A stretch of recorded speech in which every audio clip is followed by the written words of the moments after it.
আজকে বানিয়েছিলাম পালং চিকেন। তা কীভাবে বানালাম চলো রেসিপিটা তোমাদের সঙ্গে একটু শেয়ার করি।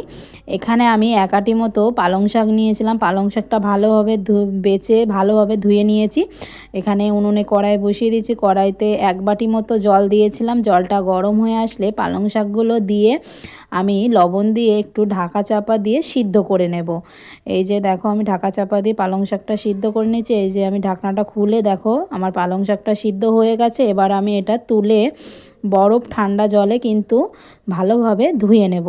এই যে বরফ ঠান্ডা জলে আমি ধুয়ে নিচ্ছি।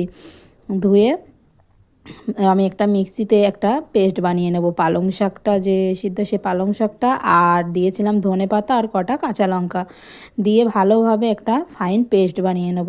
তারপর আমি কড়াইটা আবারও ধুয়ে ভালো উনুনে বসিয়ে দিয়েছি।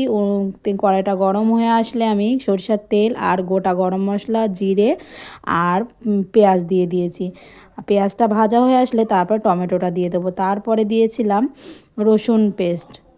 রসুনের পেস্টটা, তারপরে দিয়েছিলাম আদা পেস্ট দিয়ে ভালোভাবে মশলাটা আমি আর বাটি ধোয়া জল দিয়েছিলাম দিয়ে ভালোভাবে আমি মশলাটা কষিয়ে নেব। আর দিয়েছিলাম এখানে জিরের গুঁড়ো দিয়ে আর লবণ হলুদ দিয়ে ভালোভাবে মশলাটা আমি কষিয়ে নিচ্ছি।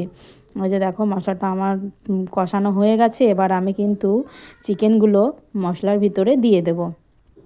ভাজা মশলার ভিতরে এই যে চিকেনটা দিয়ে আমি ভালোভাবে চিকেনটা কিন্তু কষিয়ে নিচ্ছি। এই যে দেখো আমার কষানো হয়ে গেছে। আর দিয়েছিলাম ফ্যাটানো টক দই দিয়ে আবারও একটু কষিয়ে নেব মাংসটা। যতক্ষণ না হয় ততক্ষণ পর্যন্ত আমি এটা রান্না করে নেব। এই যে দেখো আমার চিকেনটা প্রায় হয়ে গেছে। এবার আমি এটা পালং শাকের যে পেস্টটা ধনেপাতার পেস্টটা করে রেখেছিলাম সে পেস্টটা দিয়ে ভালোভাবে নেড়ে চেড়ে আবারও একটু ফুটিয়ে নেব। এই যে দেখো ফুটিয়ে নিয়েছি। এবার কিন্তু এটা আমার রেডি হয়ে গেছে। এটা কিন্তু এবার আমি নামিয়ে নেব। নামানোর আগ দিয়ে একটু গরম মশলা ছড়িয়ে ভালোভাবে নেড়ে চেড়ে এটা এবার আমি নামিয়ে নেব। এই যে দেখো পুরো রেডি। এই যে আমি একটা পাত্রে নামিয়ে নিয়েছি। এবার এটা আমি গরম ভাতের সাথে খেয়ে দেখব। তাই দেখো গরম ভাতের সাথে আমি খেয়েছিলাম। সত্যিই বলছি অসাধারণ হয়েছে। তোমরা বাড়িতে ভালো লাগলে একবার ট্রাই করবে। টাটা।